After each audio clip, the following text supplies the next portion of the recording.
course, issues to do with health are issues that are beyond our control. Mr. Speaker, sir, that said, we also would want to be cognizant of the fact that we are dealing with a constitutional moment.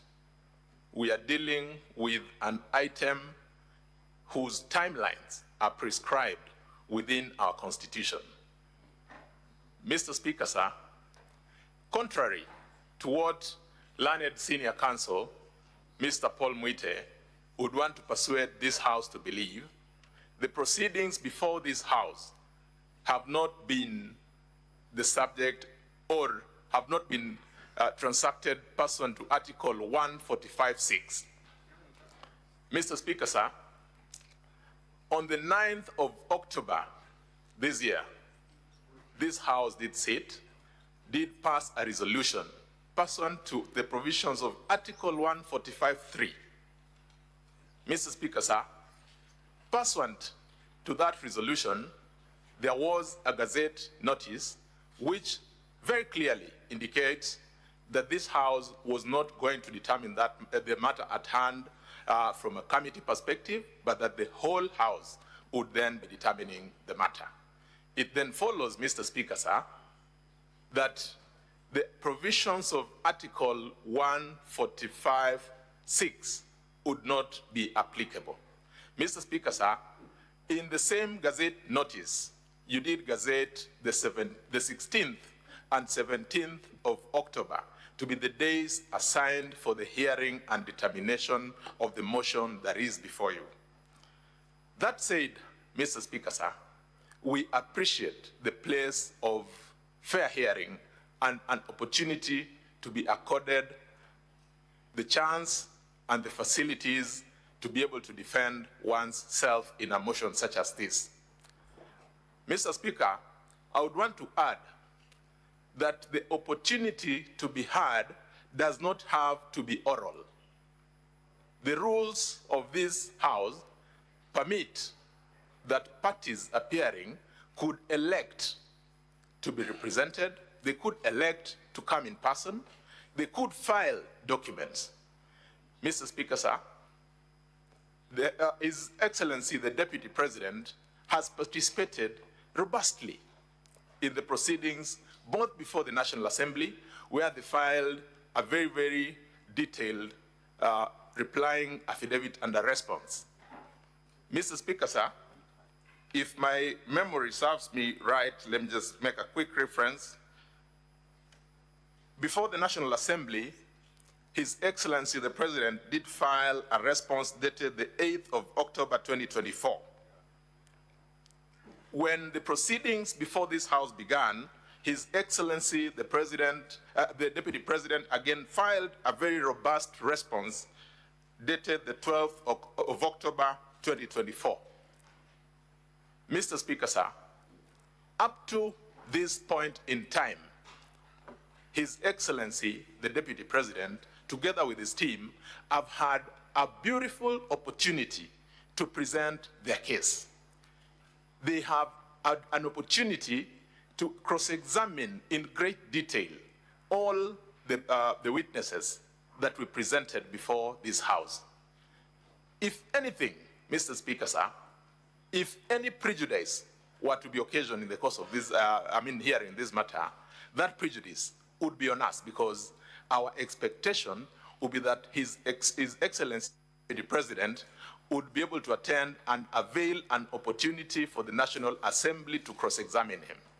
Mr. Speaker, sir, taking into account the circumstances that we find ourselves in, having also very keenly heard learned senior counsel speak, matters held are not matters to be taken lightly.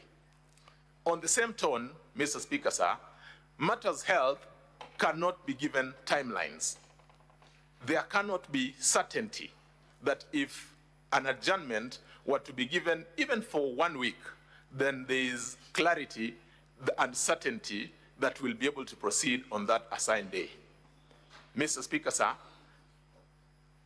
we would urge that we borrow practice that as accorded to other similar organs created by the Constitution, I have the courts of law in mind.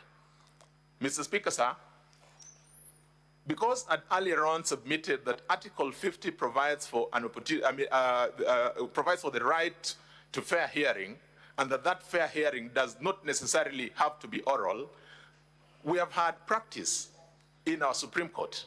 We are dealing with some of the most important decisions of our lifetimes, including decisions arising from presidential elections, have in all the elections that we have had parties file submissions and their documents, and that their advocates have had an opportunity to appear before the courts to highlight those documents and pleadings that have been filed. In this occasion, because His Excellency, the Deputy President, has had an opportunity to present all the material that he ought to or he wanted to present, and also had the opportunity to cross-examine all the witnesses that he wanted to cross-examine, all that is left on their side is highlighting. On our part, Mr. Speaker, sir, the part of the National Assembly, so that then we are able to give progress to this matter, we are willing to take the painful decision to forego the cross-examination of His Excellency, the Deputy President, and only proceed with highlighting submissions in relation to the documents that we have filed before this House. It is our humble view that no prejudice would have been occasioned to His Excellency, the Deputy President. Mr. Speaker, sir, we urge that if I had my learned senior colleague, Mr. Paul Mwite, Senior Counsel, he seemed to have been imploring this House to consider adjourning.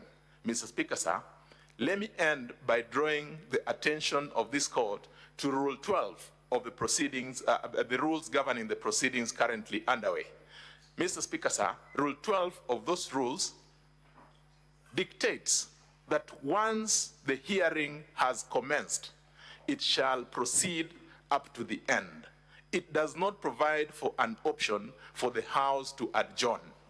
If that is the dictate, Mr. Speaker, sir, of the rules governing the proceedings before this House, we urge that being a country, being an organ of a constitution that is that is controlled by the rule of law and the Constitution, you direct that we proceed with the hearing as had been planned.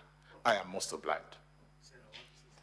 Mr. Speaker, sir, just before I leave the ground, maybe I would want to invite my leader, Mr.